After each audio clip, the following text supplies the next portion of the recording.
1 year of being happily in love. Tita, good evening po. Good night. Matt, it's just really nice. He's a nice guy. So today really is your cheat day, no? What do you mean? Bakit may nagpapadala sa'yo ng nudes? I don't know, kasi sikat ako. Surprise. Sa akin, di pa ako ready. Don't resist. Okay lang. Zach, please! Zach! Don't run! Zach, is that you? No.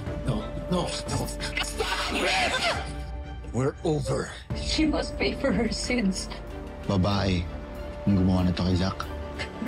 Or lalaki. Wala akong pakialam. Just find kung sino mo yung gumawa nito sa kanya, please.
Isa lang ang gusto ko. Mabigyan linaw kung bakit at paano nasunog si Zach Zamora.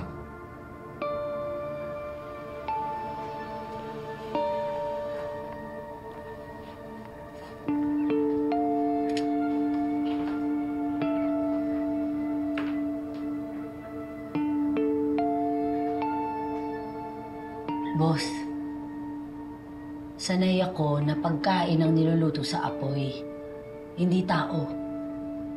Kung sino man ang gumawa nito kay Coach, gusto niyang magdusa si Coach. O, tubig mo na, tubig mo na! Uy, grabe. Relax. Effective yung sinabi ko, ah. Nung sinabi ko si Coach Zach, lumabas yung galit mo. Ayaw mo na. Yeah. Effective. Fairness. Nakatulong. Diba? Paano? Palpag yata na pumirma ako ng kontrata sa kanya. Sa una lang pala mabait yun eh. Kukunin yung tiwala mo, tapos paghawak ka na sa leeg, itatrato ka na parang hayop. Gigil yan. Ano ba? Ba't kasi doon ka pa nagpamanage? Sa Coach Zach na yun. Kwenta. Eh wala, sikat eh. Tuloy mo, college pa lang, sikat na varsity player. May sarili pang gym. Sus, yaman mo yung Coach Zach na yan. Huwag mo isipin yan. Kuya, makinig ka. Hihigitan mo to. Pag nanalo ka na dyan sa laban mo, sisikat ka. Tapos yayaman ka din. Di ba? Byron Alvarez, MMA champion. Siyempre, pag yumaman ka, yayaman din ako. Ay, siyempre. Ayun, di ba? So, magkakatotoo na yung plano nating Resto Bar. Sarap talaga mangarap, no? Hindi yun pangarap. Future natin yun. Ano, gusto mong yumaman si Mama at Papa? Oo naman. Si Kiko? Naman. Ako? Siyempre, lalong-lalo na. O, mag-training ka. Ayusin mo. Dali, bibidyoan kita. Okay. Dali! Medyo pa. Yan, pampost mo to, pampost. Uy, Sarah!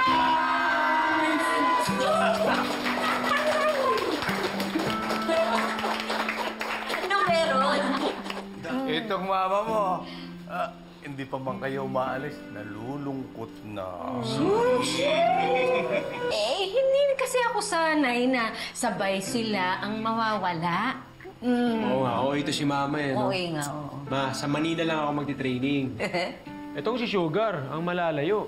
Sa Bali, Indonesia. Baka kuya. Aling na buwan lang naman ako mawawala. Maghahanap lang ako ng afam. Ito kanina ko pa kasi gusto ibigay sa'yo ito eh. Isa sa'yo, isa sa amin. Mahalaga na ingatan mo yan, ha? Kasi pagka namimiss mo kami, tignan mo lang yan, parang kasama mo na rin kami. Okay? Sige. Thank you. Halika na, kain na tayo.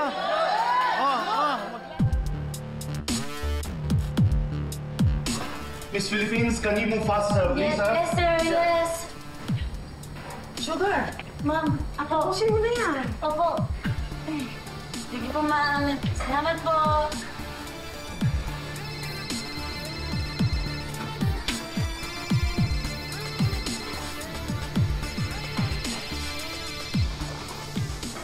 Kuya! Good day from Bali! Kamusta dyan? Papatayin ko siya! Gugulpihin ko siya. Uy, kalma. Ano ba? Sinong kaaway mo? Yung hayop na coach na yan, pinupolitika ako. Hindi ako sinali sa lineup dahil ayokong uminom ng steroids. Kuya, huwag kang iinom ng steroids, ha? Masama yan sa katawan mo. Huwag mong gagawin yan. Pipili na lang daw siya ng iba kung marunong sumunod. Eh, di umalis ka na lang dyan. Maghanap ka na lang ng ibang management team. Nakadali ako dito eh. Tali ako sa kontrata ko. Di rin ako makakapag-compete. Sisirain niya ako sa MMA community. Sugar, pwede ako mawala ng karir. Kuya, umalis ka na lang. Umuwi ka na lang sa atin. Paano yung restaurant? Paano yung mga pangarap natin? Ako na bahala dun.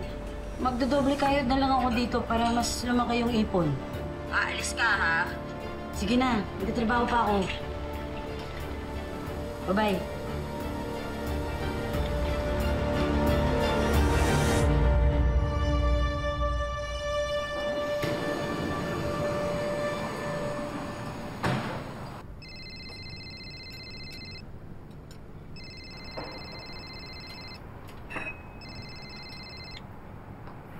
Mama, tawagan ko kayo mamaya. Nasa trabaho pa po ako.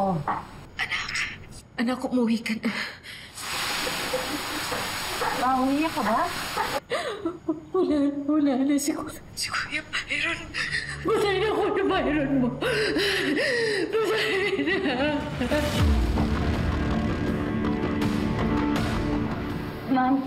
Ma'am, pwede ka kayo makausap? Why? What's wrong? May nangyari po sa kuya ko. Kailangan ko umuwi. Sigurado ka ba dyan? Alam mo yung pinagdaanan mo para makarating ka dito, ha? Tapos bigla-bigla, alis ka? Sugar, kung aalis ka, hindi ka na makakabuhay. Tapos yung sweldo mo, hindi mo makukuha ng buo. Gusto ko po makita ko yung umuwi na po ako. Pasensya na po ako. Kailangan ko umuwi. Ma'am, sorry. Sorry po talaga. Sorry. Sorry po.